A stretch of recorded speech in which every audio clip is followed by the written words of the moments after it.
Assalamualaikum warahmatullahi wabarakatuh. Om Swastiastu, Namo Buddhaya, Salam Kebajikan. Perkenalkan, nama saya Leoni Fatmawati. Saya dari Fakultas Hukum dengan Prodi Ilmu Hukum Universitas 17 Agustus 1945. Nomor NIM saya adalah 131200068. Saya dari kelas A dan pembuatan video ini adalah sebagai pengganti evaluasi akhir semester mata kuliah Ilmu Negara. Dalam video ini saya akan berbagi ilmu mengenai apa sih itu negara. Saya mengambil salah satu pemikiran filsuf yang mungkin cukup terkenal ya teman-teman. Saya akan menjelaskan mengenai salah satu pemikiran filsuf Yunani, yaitu yang bernama Plato. Tapi sebelumnya akan saya jelaskan terlebih dahulu mengenai biografi Plato. Nah, Plato ini ialah seorang filsafat Yunani yang terlahir di Athena pada tahun 427 sebelum Masehi dan meninggal pada tahun 347 sebelum Masehi pada usia 80 tahun. Beliau merupakan murid dari Socrates dan nama Plato juga merupakan pemberian Socrates. Sebelumnya juga akan saya jelaskan lebih detailnya mengenai biografi Plato ini. Jadi Plato ini adalah filsuf Yunani kuno yang banyak pemikirannya yang dia dapat dari seorang gurunya, yaitu Socrates. Ide-ide Socrates inilah yang kemudian dikembangkan oleh Plato hingga dia membentuk beberapa buku, di mana itu bukunya seperti Republik dan lain sebagainya. Salah satu pemikiran Plato yang akan saya ambil adalah pemikiran Plato mengenai negara atau tentang negara. Ya, bagi Plato, kemunculan sebuah negara dikarenakan adanya hubungan timbal balik dan rasa saling membutuhkan antar sesama manusia atau zoon politikon. Perasaan saling membutuhkan tersebut yang menyebabkan manusia membutuhkan aturan dan lembaga yang mengatur terpenuhinya kebutuhan tersebut. Dalam hal ini, Plato juga menyampaikan bahwa negara yang ideal adalah negara yang menganut prinsip kebajikan atau virtu. Kebajikan sejalan dengan pandangan Socrates adalah sebuah istilah atau frase terhadap pengetahuan, sehingga bagi Plato kebajikan adalah ilmu pengetahuan.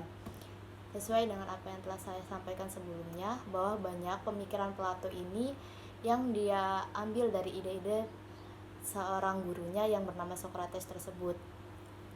Sehingga Plato juga menyampaikan bahwa sebuah negara wajib memiliki lembaga pendidikan. Terhadap sistem pemerintahan, Plato dikenal sebagai pribadi yang anti atau tidak menyukai demokrasi. Mengapa demikian? Bahwa pandangan beliau terhadap kebebasan dan hak kepemilikan individu. Bagi Plato, hak individu telah terbukti menimbulkan konfrontasi di antara warga negara Athena pada saat itu. Selain itu, hak milik individu telah meningkatkan kesenjangan antar individualisme masyarakat yang berujung pada kerapuhan Athena terhadap serangan musuh-musuhnya. Berkenan dengan kebebasan, Plato melihatnya sebagai sebuah ancaman terhadap keberadaan negara dan tujuannya.